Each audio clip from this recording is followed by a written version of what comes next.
Whatever.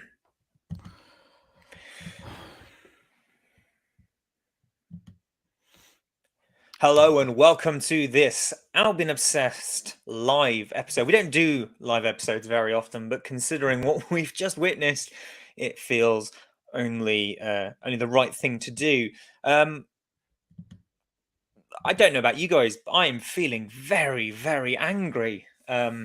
Very cross. I'm writhing my hands. My hands are writhing. So that's how I feel. Joe, how are you feeling? What's your sort of mood after what we've just seen? Well, you've hit the nail on the head, Tom, before we start recording. The fact that we're fighting for something so special in our club's history and we have to watch utter disgraces like that completely rip it away from. I get it. There's games to go in the season. I absolutely get it. But to be coming away from that game with nothing, we should have scored at least 5 in that game. We should have had at least 3 penalties. And yet we're walking away from it, probably with another PGMOL apology coming our way, which absolutely will not be accepted because they've done it time and time again this season. It will be done yet again. Dan's just joined us. Hello, Dan. And what does it change? It changes nothing. So why give the apology? Obviously, there's been no apology yet. But if there is an apology, and I apologize, guys, because we're not past the watershed yet, but there will be swearing in this episode because we're so fucking angry. So if there's any kids watching, please turn them away. And we are sorry, but you can understand how bloody angry we are. You know, they can, whatever apology they're preparing right now, if there is one coming, they can shove it as far up their arse as they like. Because what does it change? It changed the people involved, changed the people that run VAR, changed the people that are on the pitch running our beautiful game. Because what does it achieve? Nothing. That's how I'm feeling, Tom. Tell us how you really feel, Joe. Obviously, we'll dive into all of the ins and outs of each of those decisions very soon. Dan, welcome to the live stream. I'm going to ask you the same question I just asked Joe. What are your overall sort of feelings and thoughts after that display? Not necessarily from a Brighton perspective, but from an officiating perspective, because that has to be up there with some of the most blatant bias I think I've ever seen. That is literally it. It's horrendous. I was just sitting here just in disbelief. Every single time I just kept hearing about just these decisions happening is just like, it's disgraceful. And then seeing them on Twitter, obviously I was only watching it on Soccer Saturday, and obviously they're saying, oh, this could have been a penalty, this could have been that, and it's like, and they're not even really taking any look to it. And I just don't understand what the issues are. We can see them clear as day that they're for what they are. There's the penalty. I don't remember the handball one at the start, but like after that, everything else after that is just disgraceful. How we as even the whole Premier League can just be acceptable of these referees as being the way they are, and to be just crap at their job. If I'm crap at my job, they don't keep being crap at my job, and they if I don't improve, they get rid of me. That's how in every sort of job there is out there.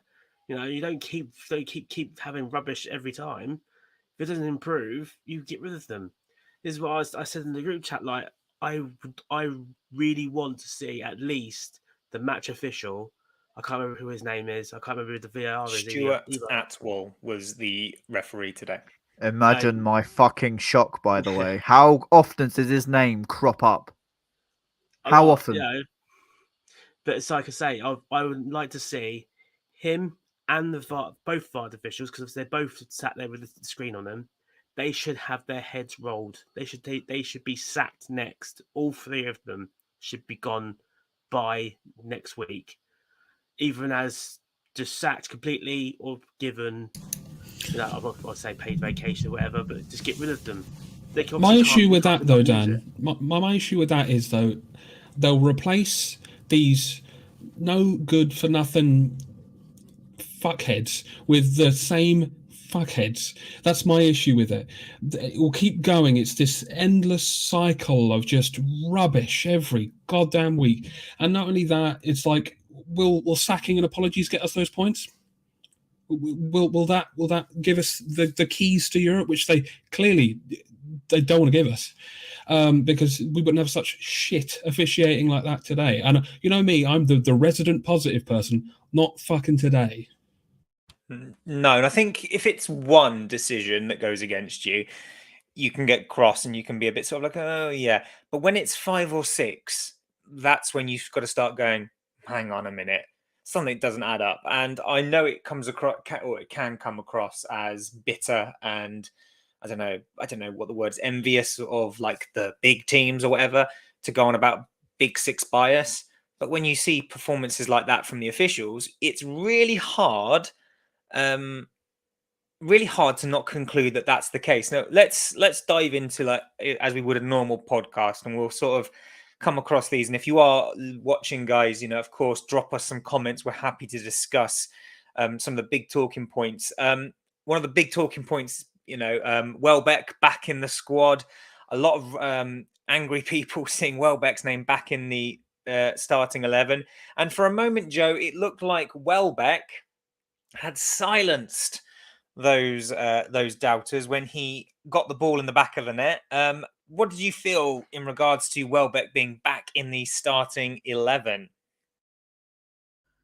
I mean, I was maybe expecting Evan Ferguson to start because of his goal against Bournemouth.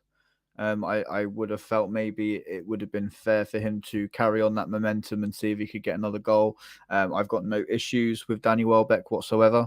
I really don't mind seeing his name on the team sheet. We know what he can bring to the side.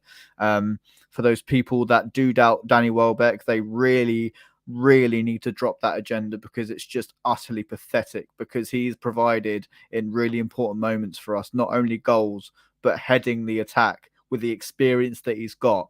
They need to give their heads a wobble, because he is a fantastic squad player for us, if anything else. So anyone that's going to slate Danny Welbeck, get in the bin. But yeah, as I say, I was gutted for Evan, but it doesn't faze me when I see Danny's name. Yeah, I think people also got to remember that he played very well against Brentford, did Danny Welbeck. It wasn't all that surprising that he was then left out against Bournemouth in the week. But then obviously playing again today with that experience. You don't have to go too far. Let's say, I hope the club puts in an official complaint and requests an investigation, and not just accept an apology as they did after the Palace game. That would be fantastic to see. I don't know. I don't even know what would happen, but I think we've said it before. After it might have even been the Palace game, or if they weren't willing to override the whole Aston Villa Sheffield United game, when Sheffield United clearly scored a goal and it was disallowed, and that ultimately kept Villa up, then I highly doubt that they're gonna do this. Listen, I hope they all stand on upturned plugs. That's all I'm saying. All of them, every single fucking one of them.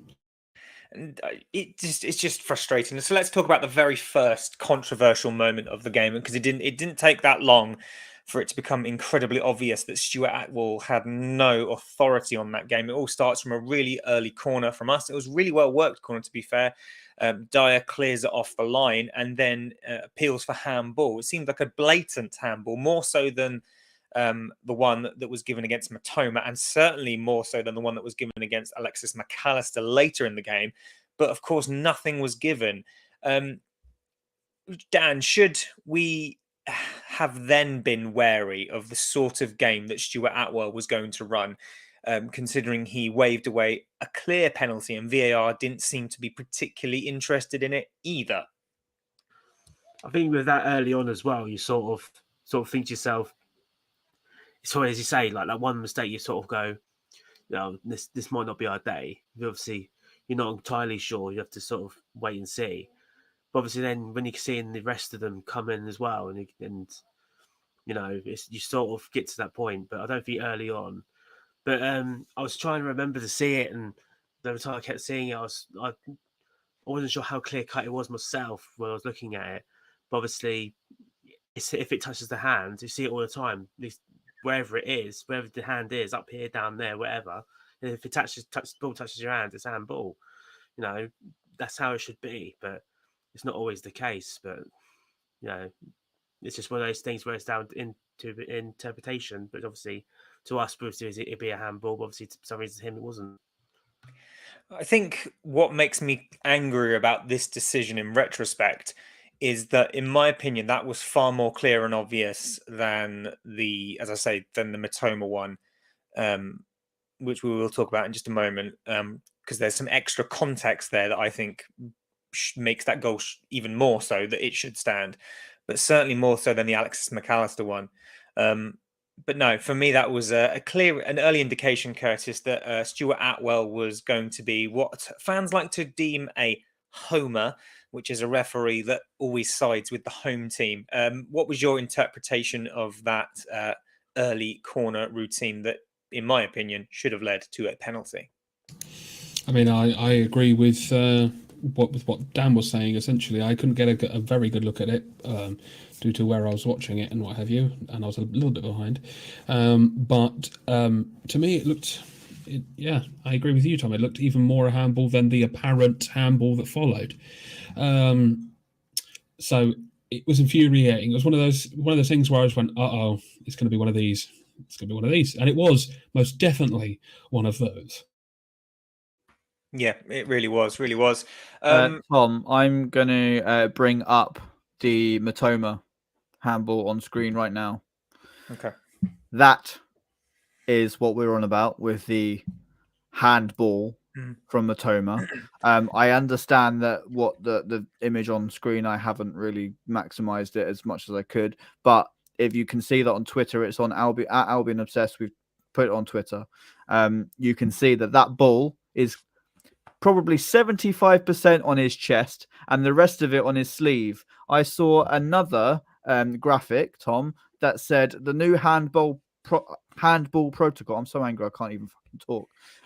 Handball protocol is, as Dan and yourself are showing, sleeve down. This part of the bicep, yes, handball. This part, no. And I'm just going to bring that picture up again, Tom. Where's that ball? On his sleeve? It's clearly in the crooks there of where his shoulder meets his torso. How has VAR come to the conclusion that that is a full-on penalty?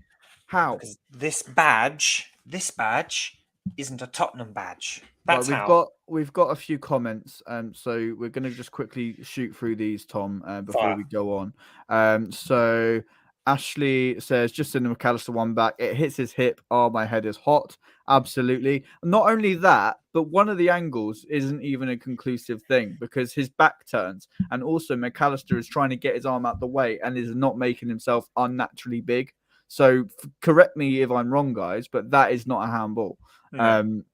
Toby says, boys, it's simply not good enough. How can we trust that sporting greatness is able to exist when shit happens? Absolutely. That's really important. I'm just going to cut in there, Joe. Trust is such an important part of this game because players and fans need to be able to trust the officials. We need to be able to trust in them that they are going to make the right calls. And if you can't trust those officials, the game's gone. As a fan, Toby, our Toby, part of Albion Obsessed, he said, he feels like he's done with football because it just almost feels like this barrier has just been put in front of us and they're just like, no, you're not allowed to come in. And it harps back to that whole idea that you've said before, Joe, is that it almost feels like they will never allow a team like Leicester to do what they did ever again. That thing happened where Leicester... Matoma was shoved into the ball. That's a really good point, Michelle, because he was actually pushed by the Spurs player. I think it was Romero. He was literally pushed. Yeah. And it still doesn't hit his arm. So why is that context not taken into account? Exactly. Sammy says, no words express how angry I am. McAllister, you can see why it was ruled out, maybe. But Matoma pen was a joke, and a Matoma, we haven't even come on to the bloody penalty. And that's the one that's really pissed me off, by the way. It's shoulder at worst. Refs don't know the rules. Well, it's not shoulderable, is it? It's handball. This guy, I can't do that name. Eternal Me, I think. I'm so angry, I'm shaking. This is good therapy for me hearing you guys talk the same way as I'm feeling. There's going to be lots more of that. Keep dropping them in the comments, guys, because we're here commenting to be a cathartic voice for you all, because we are really angry. We're really, really cross. But we are trying to stay professional. Toby's left another comment. This isn't a movie. This is people who are showcasing their talent, and yet talent isn't important, whether it be corruption or incompetence. And that's the thing. And I've put that out on Twitter, because it's either utter incompetence, in which case, as Dan pointed out, heads should roll, or it's corruption. And I don't necessarily like using that word corruption, because I do think it sort of makes it all sound a bit conspiracy theory. But it's really hard after a game like we've just witnessed, with so many scenarios, that you just think, oh, yeah, that's a pen. Wait, what? Or, nah, yes, we've scored. We're winning. What? It's so hard to come away from a game like that. The problem I have is the ramifications are huge, right? This could affect our entire season. These like 3 drop points. You know what I mean? And if something like this was to cost us potentially getting to Europe, that would sting. I mean, really, really sting. But we're just supposed to sit back and take it because we're little old Brighton. And we should humble ourselves, I've heard before, which is just anger-inducing. There's no positive spin to this thing whatsoever. No. I would absolutely love it if we did miss out on Europe. I would love it if Tony Bloom sued the FA. I just love it. Or the PGMOL or whatever it's called. I'd love it if he sued them.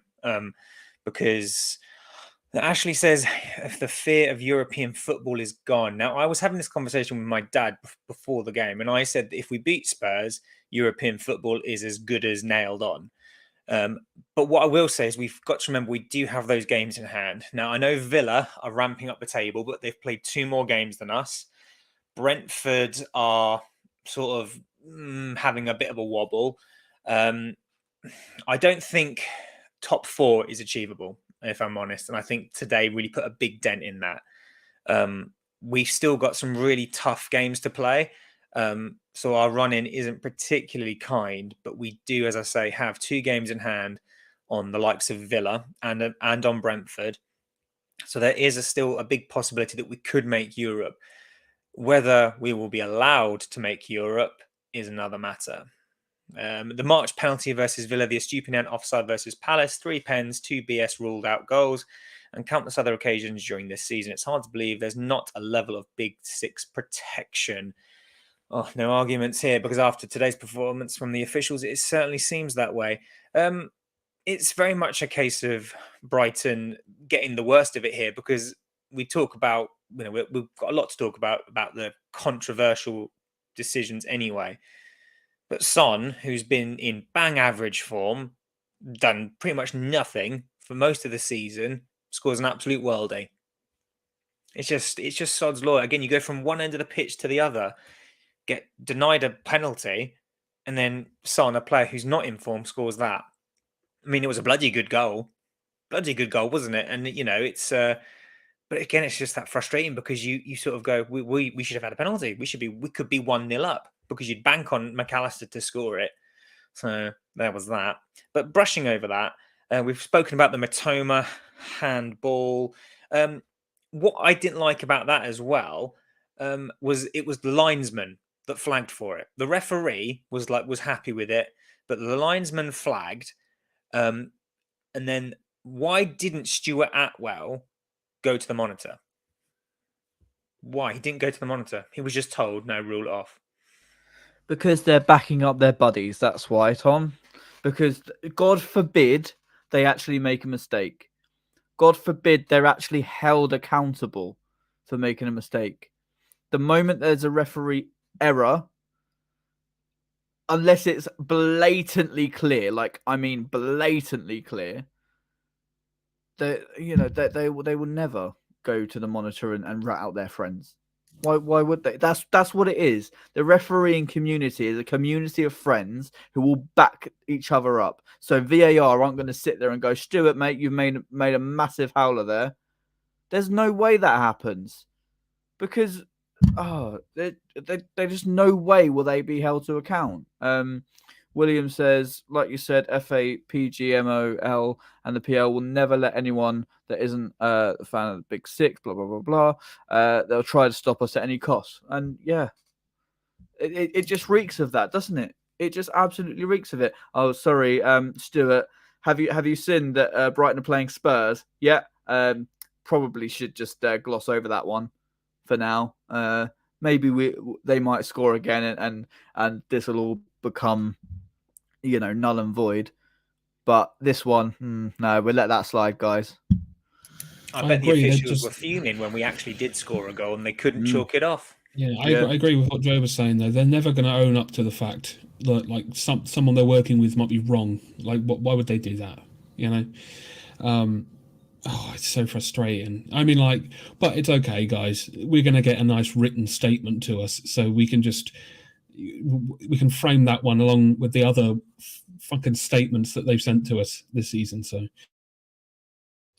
tell you what, I was going to say as well. Sorry, Tom. I was going to say as well. If you've always noticed as well, after he flagged, he put it straight down. He sort of went like this as well. He sort of went like that. It's always like saying, "I don't think it was handball." So even he put his flag and says handball. He went, "Actually, I don't think it is. I think it was a kid doing this." So even he didn't know it was handball. So I don't know why he flagged in the first place. So he's probably one of those initial instinct was, "Oh, was that a bit of handball?" But it's one of those things where I always thought it was a bit like offside, where the linesmen weren't supposed to flag and they were supposed to basically let VAR do their job for them. So again, I'm rusty on the rules.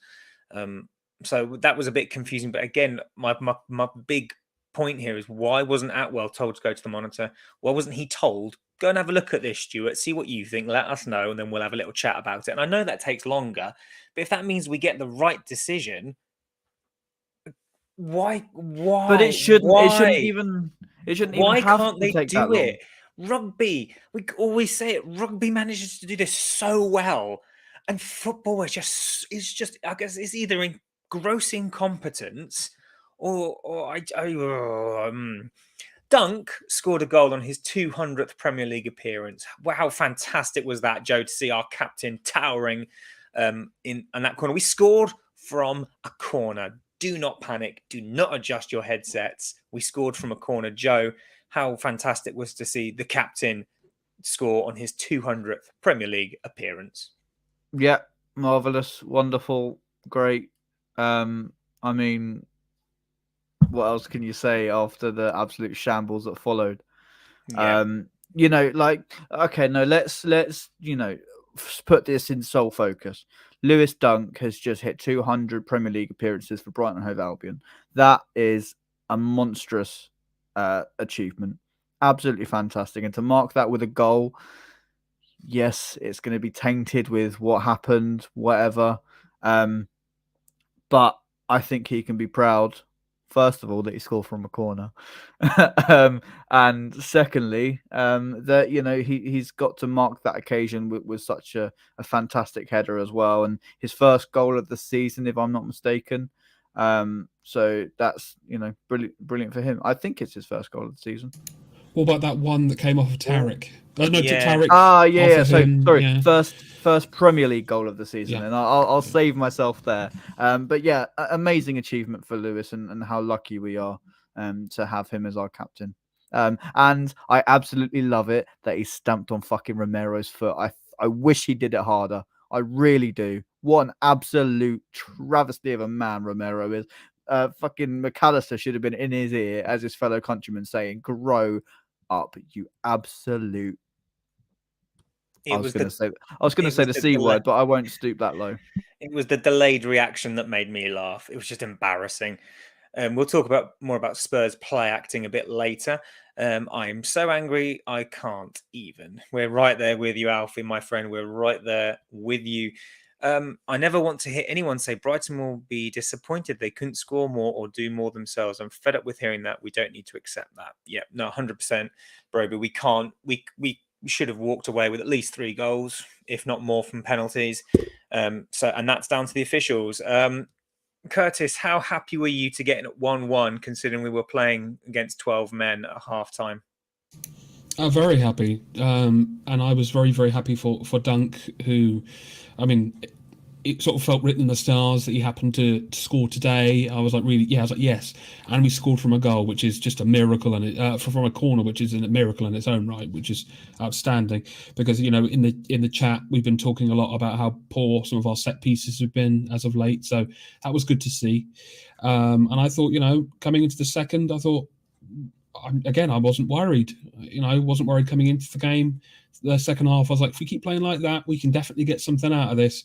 And then I was like, but it would be the most, I can't explain it, the most annoying thing in the world if, you know, Tottenham go and win this now after some of these decisions. And Mystic Kurt predicts it correctly again.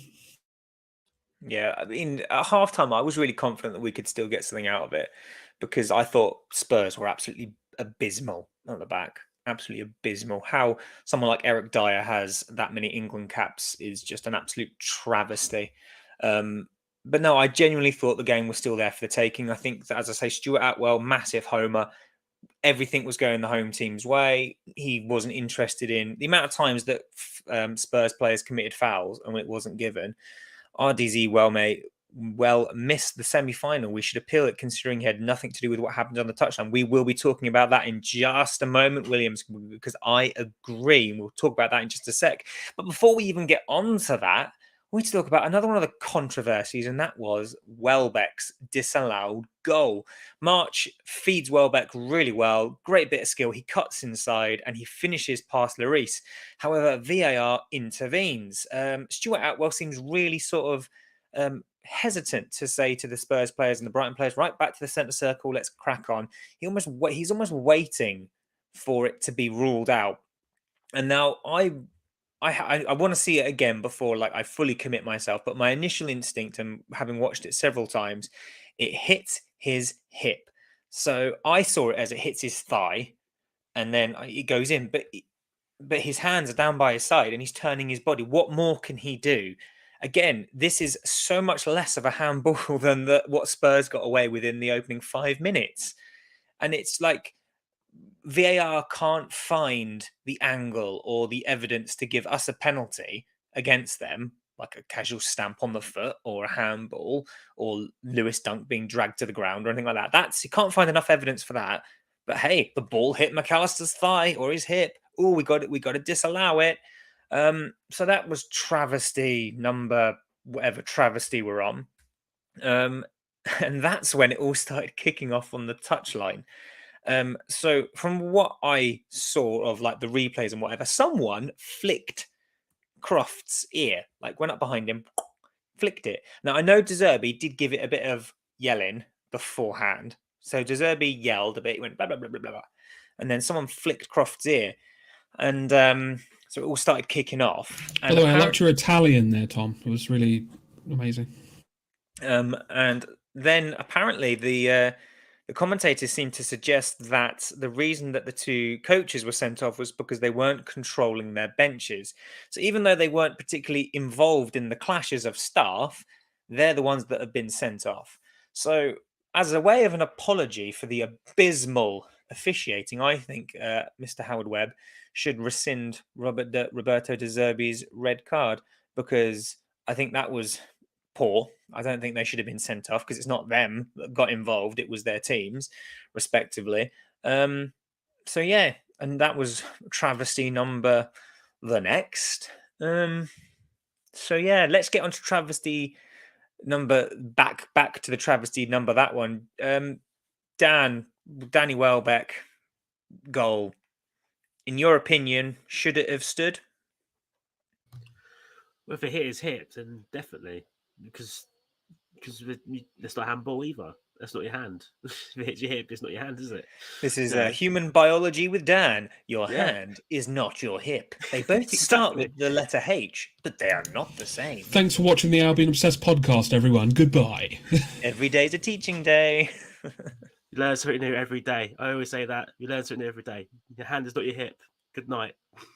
Well, Dan, if you wouldn't mind writing a very strongly penned letter in red marker pen, please, to PGMOL FA, that would be much appreciated, mate. I'll Just even sign it in basically, that cursive. exactly, get a body outline, circle the hand and circle the hip. That You might send help. me you send me your kids' crayons and really crudely just circle them. I genuinely think your boy Reggie Dan, he could have put in a better performance than Stuart Atwell in VAR this weekend. Yeah, so it was just a travesty. I mean, it was less of a handball than the Matoma one. It was certainly less of a handball than the Spurs in the penalty area, as I've already said.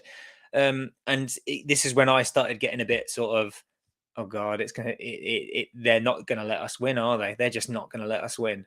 That's when I knew that we weren't going to score again. I think because I think I put on the group chat, I was like, we're not going to score again. They won't let us. They're not going to let us score again. Joe, the next travesty was Perisic on Gross. Should have seen a red card. Off the floor, 2 feet, out of control. Does that not define red card? I'm sure I've heard that so many times on commentary and when I've looked at the rules and when I've seen like articles, etc. If you're out of control and if it's 2-footed, if Pascal Gross's leg was 10 centimeters backwards, he would have snapped his leg in half. That's how bad the challenge was. Spurs should have been down to 10 men, but here we are again. Again, like, I'm angry about that. That's not even the one that I'm angriest about. And I'm sure we're going to talk about it in a minute. But yeah. What more? Honestly, what can we say? What can we? I just don't understand what I've just watched. I simply can't comprehend it in my head, Tom. It was a fucking disgrace. That's what you just watched. An absolutely officiating fucking disgrace. Apologies for the swearing viewers and listeners, but that's what it was, and we can't and we shouldn't pretend it was anything less than that. Absolute travesty. Absolute travesty. So that was travesty number the next. Let's talk about the next travesty, shall we? Curtis, and boy, although I'm directing it to people that, feel free to jump in. Here's Mark. That was without a doubt the most corrupt officiating of a game of football I've ever seen, and that's saying something with the corruption we have witnessed in games previously. Yes, Mark, 100%, my friend. As I say, it's either gross incompetence or corruption. And after today's game, it feels more like the latter than the former. But let's talk then, Curtis. And again, I open this up to everyone after Curtis has had his say. Let's talk about the penalty. That, again, a nailed-on penalty that was not given. Højbjerg steps on Matoma. No penalty given.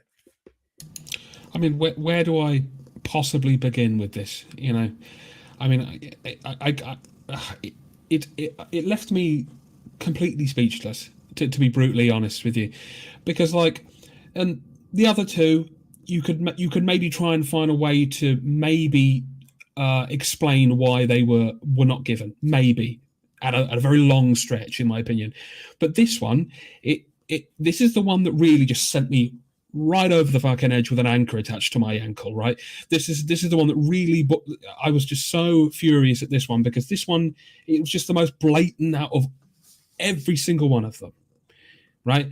This was nailed on. And I was listening to the commentary, and even the commentary were like, how was that not given? How is that not given? Like, Brighton are going to feel aggrieved here. Aggrieved ain't the fucking word I'd use, mate. Like, I'm sorry. I was furious. Absolutely furious. But I'm sure lovely Joe and wonderful Dan and yourself are going to say exactly the same thing. But it's just a catalogue of errors. Just this game, it's just ridiculous. It's just move on. I'm going to move on.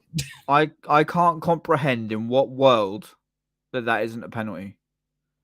I guarantee you. Joe, I it's guarantee in a world you. where Brighton are in the possibility of upsetting the apple cart, as it were. Here in Brighton, they are not spending millions upon millions upon millions of pounds. They're not a big club. They don't have a billionaire backer who's going to maybe slip a bit of money in the back pockets of some of the people up top. They're But not going to do that. I guarantee you, if that's Harry Kane, if it's Kane 10 on his back with a Spurs badge, that is a penalty every single time. And I mean every time. How on earth have Spurs got away with that one? The others, as Curtis says, maybe there's a tiny, like 0.01% chance. But for this one, how? I honestly don't understand it. If anyone out there can explain to me why that's not a penalty, please feel free. Because I guarantee you can't. And the only reason is because there was a red shirt on him. That is the only reason. Oh, I'm just like fucking fuming with that. Every time I've watched it back, I get even more sick to my stomach. The first ones, I was angry. Yeah, I was trying to brush it off as much as I could. We'll get back into this game. But that one, fully sick to my stomach. And every time I watch it, it makes me even more sick that Spurs have gotten away with that. It hit Matoma's foot, literally rolls underneath Højbjerg's studs. But it's not a penalty because maybe Matoma wasn't in control of the ball. He wasn't in control of the ball because his ankle was being fucking assaulted. That's why. And it's still a fucking foul in the box as well. It's just the most blatant. It's just so blatant. You might as well just put neon on him. Like it was just so. Yeah, massive flashing signs. Penalty. Yeah, like, referee's still like, nah, play on, lads. Yeah. Yeah, he was like, "Oh, what was that? What was happening? What was happening?" Stuart Atwell, you should have gone to Specsavers, mate. Yeah, travesty, an absolute travesty. But it was almost a given then, after all that we had witnessed throughout the game, all of the wrongs that we had been on the receiving end of officially. They wouldn't even risk giving it corruption of the highest order. Of course, they wouldn't, Alfie. 100% spot on, my friend. You could almost guarantee that they were going to score. VAR here is worse than the Greek Super League. Oh, we were talking about the Greek League earlier, weren't we? On our little group chat. But yeah, it was almost guaranteed that they were going to score. Because it would have to. You know, it was just that sort of game where. Go on, Joe. Dan, you've just shared a picture of Bissouma in the group chat. That has made me even more fucking angry. Bissouma with 3 points like that, all happy. I literally just looked on Twitter and I just saw it. I was like, I know who'd enjoy this. What a fucking joke of a man. But we were praising him so much. I hope and pray that he's loving getting absolutely wasted on Spurs' bench. I'm sure the 80k a week I helps hope he's out, but happy warming the bench. As I say, we used to praise him as well, didn't we? Say like, you know, he's always respectful towards us, and you know, and he does something stupid like that, obviously for someone to screen grab and. I'd be embarrassed. Who watched that game thinking Spurs deserved those 3 points? And whilst we're on the subject of Spurs players, I'm sure you were going to bring this up later, Tom, but I want to bring it up now. Can we just talk about how much of a joke Harry Kane is? Oh, he's an embarrassment. What an absolute disgraceful man. The play acting. He's England's captain. Kids all over the country look up to him as the best England player that's ever been. By the way, mate, you've never won a fucking trophy. So what a joke of a career you've got. If you want to stay at Spurs and waste away, you can score all the goals you like, mate. I don't give a shit about that. He's still not won any trophies. He's an embarrassment. He's an absolute embarrassment. But the worst part of it is the protection he is afforded by the officials and pundits. it was quite nice in a way after the Everton game to actually hear pundits starting to call him out. There were some pundits that were still like, oh no, he's entitled to go down. But some pundits, Danny Murphy, was absolutely fuming, and rightfully so. It's embarrassing. Harry Kane is a terrible, terrible player. He's obviously not he's a very good player, but the way he gets in the referee's face, terrible. The way he rolls around on the floor, terrible.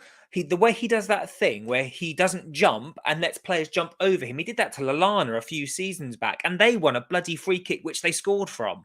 That's unbelievably dangerous, by the way. Dangerous. That's not allowed in bloody dangerous. rugby. In rugby, that's you in the sin bin or sent off. So if it's not allowed in rugby, how is he allowed to get? Oh, but it's Harry Kane. We can't criticise him because it's smart play when it's Harry Kane. When it's Harry Kane, it's smart or tactical. It's not. It's bloody disgraceful. Absolute disgrace. I don't know what I'm more angry about: Harry Kane's patheticness or the absolute incompetence of the officials. And of course, Harry Kane would have to score. He drills it in. It was really unfortunate. Mitoma in the build-up, we were attacking. Mitoma went for a back heel, I think it was, and it just fell to Spurs, and they hit us on the counter. It's smart until Richarlison does it, or someone who's, forgive me, foreign. Then the pundits were like, "Oh, it's a blooming disgrace. We should get rid of diving." Blah, blah, blah, blah. It's just, but you knew it was coming as soon as the penalties, the goals ruled out. You just knew Spurs were going to somehow get away with one. You just knew it. But I would like to tell you, listeners and viewers, that's when it stopped. That's when the pain stopped, but it didn't, because there was another penalty. Well, it was a bit half-hearted, admittedly, but it wasn't even looked at. Dunk. We had a free kick and Dunk was getting dragged around in the box, shirt pulling, gets dragged down, not even looked at, they're not even pretending to care. You can fully see that the shirt is coming off his back. So how on earth do referees miss that? How do you miss that? Audio viewers, audio listeners, I'm currently pulling my shirt to see that you can blatantly see my shirt is being pulled. How do you miss that? And as you say, Tom, maybe, half-hearted, but I guarantee you again, if that's Harry Kane's shirt, they're given a penalty. Yeah, do you know why the ref missed it? Because he was like this the whole game. Oh yeah, no, that's not a challenge. No, what's happening? Fucking ineptness. That's not even the end. That's not even the end, because at the very end of the game, the Spurs player, I think it was Tangana, I think that's how you pronounce his name, he shoved March over. No free kick though. That's fine. You can push players over. In the process of doing that, kicks March's ankles twice. It's not a penalty. It's not a penalty. It's outside the box, the first contact. But still, we have a chance to whip in a free kick at the end and possibly give ourselves a chance. But my God, don't give Brighton any chances. And again, people are going to say to us, "Oh, well, you create your own luck. You should be scoring goals." Against we had the ball in the net 3 times. Exactly. And every single time, the referee, as you said earlier, Tom, is looking for a reason, because God forbid Brighton beat Spurs. God forbid it. And you could just tell. I mean, we talk about that, like this idea of, we're feeling hard done by, but you could tell after that Welbeck goal, Stuart Atwell was looking for something not to give it. He was waiting to be told, don't give it. Almost just waiting to be told, because otherwise he would have sent the lads back to the centre circle.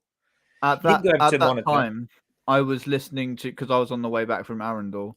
I was listening to it on BBC Sussex all the way up until I got home, and then I was watching on the stream. Warren Aspinall, Johnny Cantor was saying, "Oh, they're checking VAR, they're checking VAR." Warren Aspinall was like, "Well, what are they checking it for? Why? There is no reason to check that perfectly good goal." He was adamant it hits McAllister on the hip. Yeah, and Warren, as you said, Curtis, the other commentary that you were listening to on the very legal stream that we watch, they were adamant as well. I'll tell you what, we'll pay for the privilege of watching Premier League football. One, when our games are televised. I mean, why wasn't the Bournemouth game bloody televised? When it's tell it when it's, when they actually get more games on the stream, and when the officials stop being so fucking shit. How's that?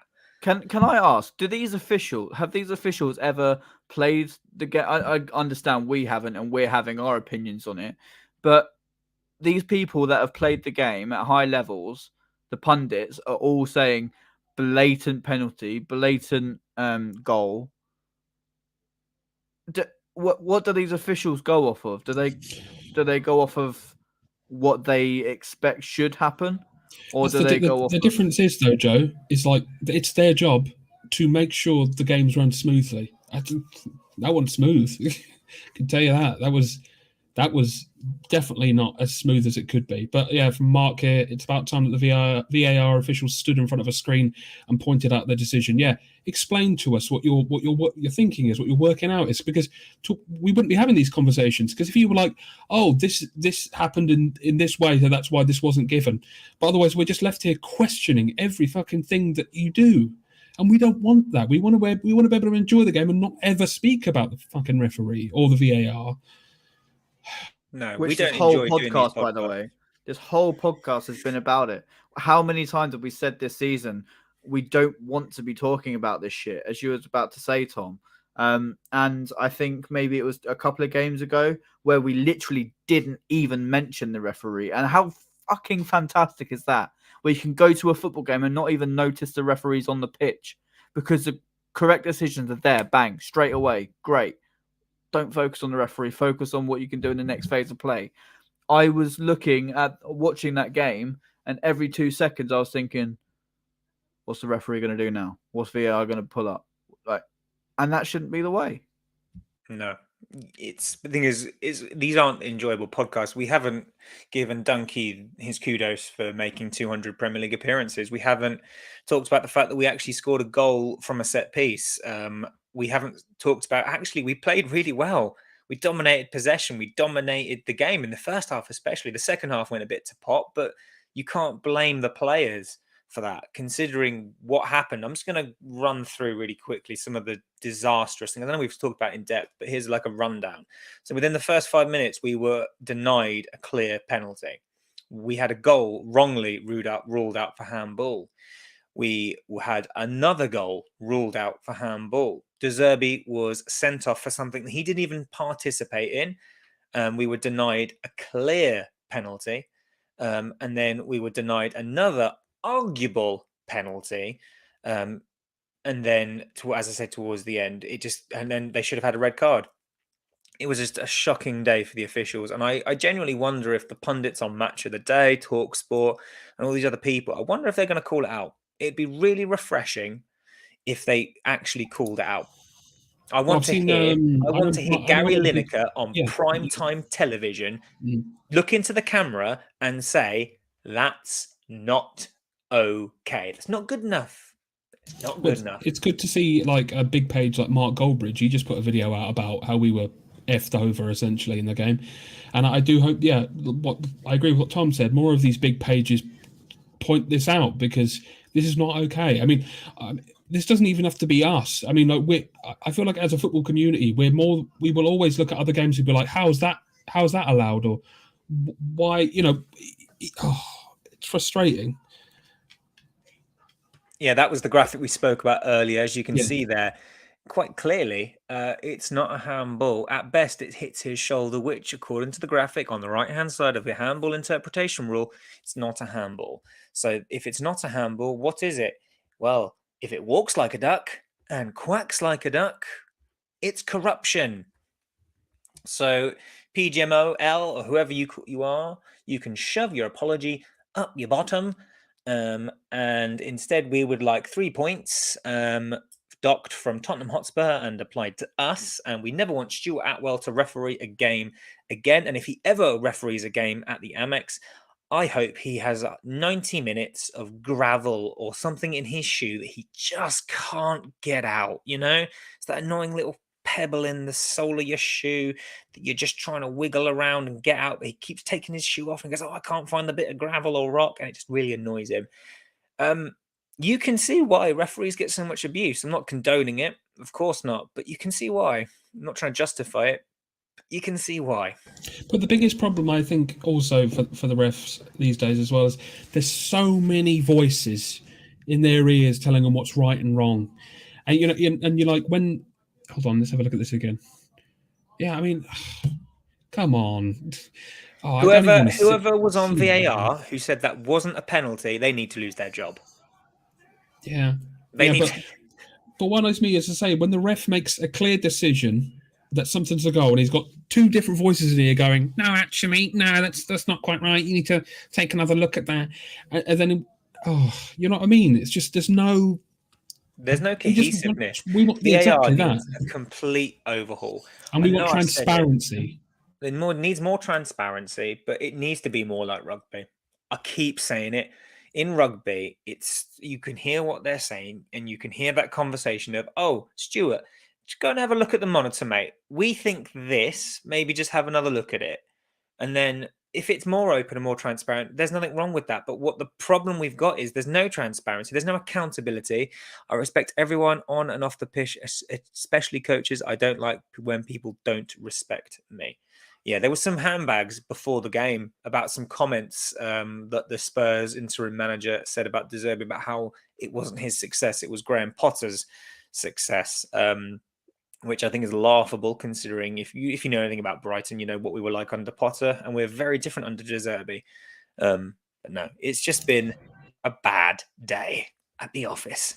Yeah, and I want to preface to people watching: this isn't the pod. If you're watching this for the first time, we aren't usually like this, right? In fact, we try and push the positivity more than anything. But like these things need to be spoken about, and we wanted to come on here and we wanted to be transparent with you about how we were feeling, because this is it. This is important. A win today would have pushed us more towards securing that European dream, and this is just another kick in the nuts for that. It's very frustrating ultimately, but thank you for stopping by as usual. And believe it or not, Joe and Curtis are normally the optimists. It's normally Aaron who's the resident, I would say pessimist. Who didn't want to come on because he's so angry, by the way. He's that angry, he didn't want to come on. So you're very lucky. We probably would have been taken down if he was on the... Yeah, his whole screen would have been as red as Dan's shirt. And many truths would have been told. But no, if this is your first time watching the pod, refs should be mic'd up like in NFL so everyone in the stadium can hear what's happening, and all VR decisions should be shown on the big screens like in rugby in live time. Like rugby, 100% Rockman, lol. Yeah, I don't understand how this keeps happening. Andrew with the that's like the most polite way of saying it ever. Very British. Very British. Well, that was rather disappointing, wasn't it? I'm not saying you sound like that. It was worse than queuing at the post office, wasn't it? I see Andrew at every home game. He's a top lad. So cheers, Andrew, for tuning into this one. Yeah, and as I say, if this is your first time watching Albion Obsessed, this isn't what we're normally like. But as Curtis has rightfully said, these things need to be talked about. This should be talked about because they have consequences, not only for us, but they have consequences for other teams. Because if this sort of officiating is just let go, if it's just brushed under the carpet and we just won't talk about it, we won't hold anyone accountable for it, other teams will be in the same position we are. And that's not okay, because if teams like Brighton, if teams like Brentford, if they can't push for Europe, what's the point? When I was in the dressing room, there was a clear penalty in Matoma. Yes, there was, Roberto, and we're here, we believe you, my friend. So if clubs like us can't dream of European football one day, what's the point? Just get those top 6 clubs out, fuck off, take your Super League and just go. Just leave. We don't want you here. Lewis Dunk. I can't read it, Joe. It's too blurry. It's not in focus. Joe, you're not mic'd up. Lewis Dunk, who is, by all accounts, a Premier League footballer, has said that he doesn't understand VAR. So the footballers that they're trying to regulate don't understand it. That tells you all you need to know about VAR. What Lewis Dunk really wants to say is, I understand VAR is trying to give everything to Spurs because of their club badge and where they stand. And as I say, and if that's what football is just going to become, just go. Just take your Super League and sod off. Leave the rest of us to actually enjoy football again. because this season has been one of the best seasons I've ever experienced as a Brighton fan. Genuinely is. I've never felt this optimistic, this hopeful, not since we were promoted to the Premier League, not since that season have I felt this like positive about our club. And then days like today make you realize what a closed shop some of like the upper echelons of the Premier League are, because as we've said, they just don't want us there. We're not big enough, we're not rich enough, we haven't got the pulling power or whatever. But what we do have is integrity and honesty. And that you're right, there are no teams like Brighton, because Brighton are the best fucking team. But my word, if Newcastle get bought by a murderous state, then what a wonderful story. How well are Newcastle doing? Wow, they're going to make Champions League football. This is so good for football. What? Because there is another unbelievably rich club sports washing our beautiful game. And Brighton and Brentford and teams like us doing so unbelievably well, playing and managing football in the right way, but that gets punished.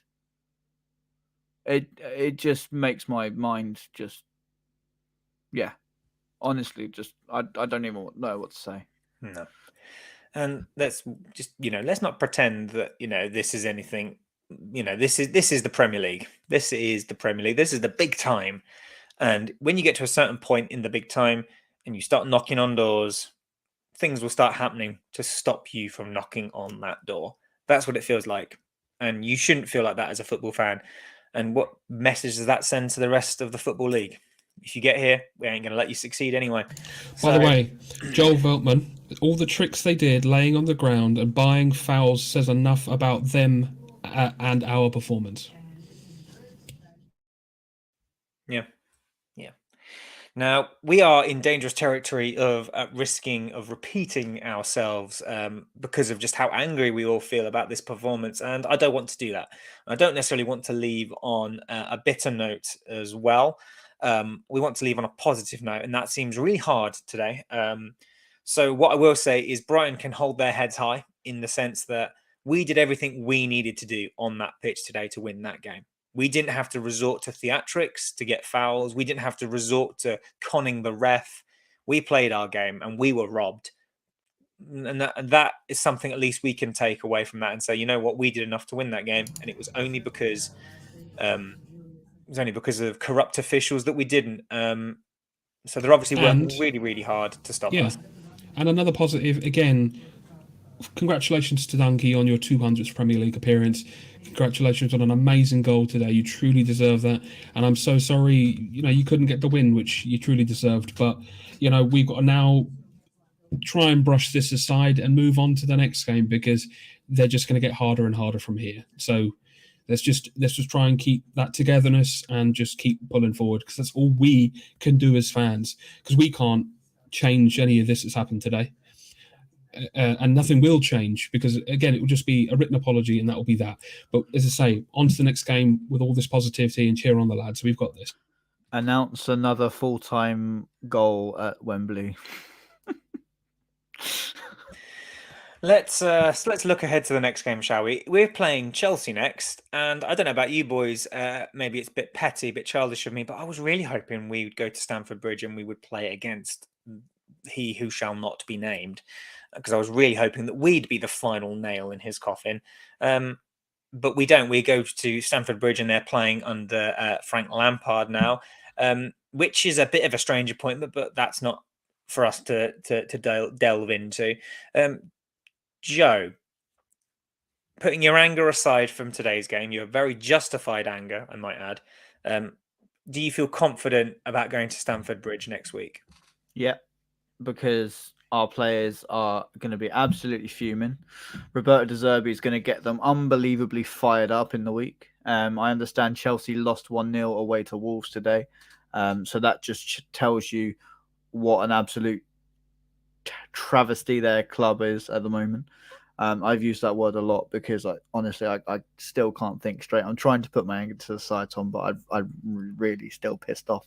And I hope the players channel this energy into something unbelievably positive. And we go to Stamford Bridge and we give them exactly what they deserve as a club, as a business, as Chelsea are so very well known as a business, Tom, because as I was told on BBC 5 Live, but by their supporters group, that they are a business and football is a business. So I hope we go there and seal the deal with a wonderful 5-0 win or something. But yeah, I'll take anything. I'll take 1-0 win with Pascal Gross scoring with his left toenail. So whatever. As would I, especially after today. Dan, how do you feel? Do you feel confident that we could, for the first time in our history, Stuart Atwell is a poo head from the El Dude brothers? Who's that? Who is Sorry. that? I don't know. Probably a really handsome guy. I don't know who Isn't that that could be. Santa's Twitter handle? That's it. That's the one. That's the one. Dan, how confident do you feel that we might be able to do the double over Chelsea? So, as we say about today, I think De Zerbi is literally going to be like, look at the responses of how that game went. Look how you performed. Just we do that again against Chelsea next week, and we'll just play the way we need to play, and we'll do it. Because look at Chelsea's mate, as we're all going to say, they're awful, just completely awful. And as I say, when we're going through the FA Cup, I always just say, you keep saying it every time in interviews. Look at Charlton. Charlton away annoys me. It obviously this game will annoy him so much that he'll be literally in training every day, going. Remember, I don't want that happening again. Don't want this happening again. And then hopefully then when we play against Chelsea, we'll have the performance of a lifetime, showing that this dream isn't over at all. This is still achievable for us. I do agree with what you said earlier, Tom. I don't think Champions League was ever going to be attainable for us. That was literally probably a dream too far for any of us to think of. But still, I think Europa League, even conference, is probably more realistic to go for. And we can still do it. We can. I fully believe we can still do it. And I know De Zerbi is going to make sure the boys believe they can still do it. Even if the officials can be awful, can do what they want, they can basically give every decision they want on the pitch to the other team. But he's going to make sure that those players are going to give their all for this club badge and do it for us as well. And we want the performance to show it on the pitch as well. I know that De Zerbi is going to make sure that they do that. And I'm going to say I'm confident because Chelsea absolutely dog shit right now. I could literally take any sort of, as Joe said, any sort of score line. I'll take anything. Just a win would do. Lovely to take to. I think it is the next game Wembley after that. I don't know if there's a game in between, but then take to Wembley. Nice performance, getting a 6 point off a Big Six club, and go on to Wembley to face another Big Six club, and then hopefully do it all over again. Can I Very just, well said. Tom, can I bring up this comment from Bill? Question for the guys. What do you think of the result today? I think we were robbed. Bill, if you just want to rewind about an hour, you will find out our views. Yeah, I don't want to say it again. In short, Bill, yes. In short, Yeah. Bill. There you go. No. Curtis, same question to you, my friend. Do you feel confident ahead of Chelsea? You are our resident optimist, but as I said, today's performance, at least the first half, should give the boys a world of confidence going ahead to Chelsea, who are in woeful form.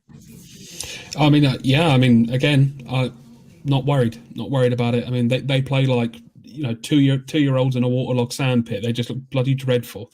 So, like, if we play like we did today, I mean, regardless of the terribleness of today, like, I thought we played very well at moments and stuff.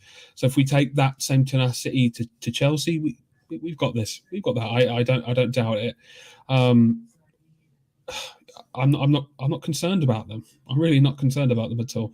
I mean, they looked pretty bad today from what I saw as well. So just take what we had today and the anger from today to next week, and I don't see us. I don't see why we can't not take something from the game. Yeah, my thoughts exactly. I think it's a very winnable fixture. But then again, I thought today was a very winnable fixture. So I suppose it just depends on what official we get. But Stuart Atwell should never be able to officiate a Brighton Hove Albion game ever again. Yep. Keep him firmly Should away be from my allowed to football referee club. in the Premier League ever Well, again. yeah. But keep him firmly away from my football club. Fuck that guy. What a prick. And on that bombshell, Albion Obsessed listeners, thank you very much. Hello, phone. Thank you very much for joining us for this expletive-filled episode.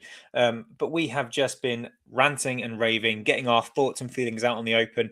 As ever, guys, let us know in the comments section below what you felt of the game.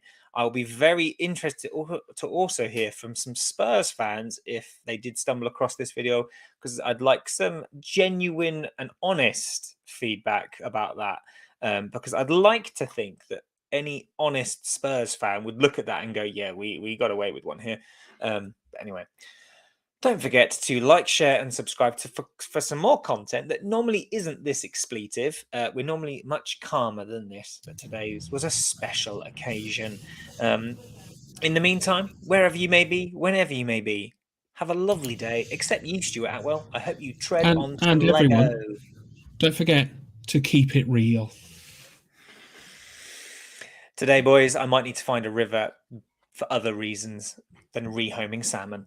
Albion Obsessed, coming to a river near you.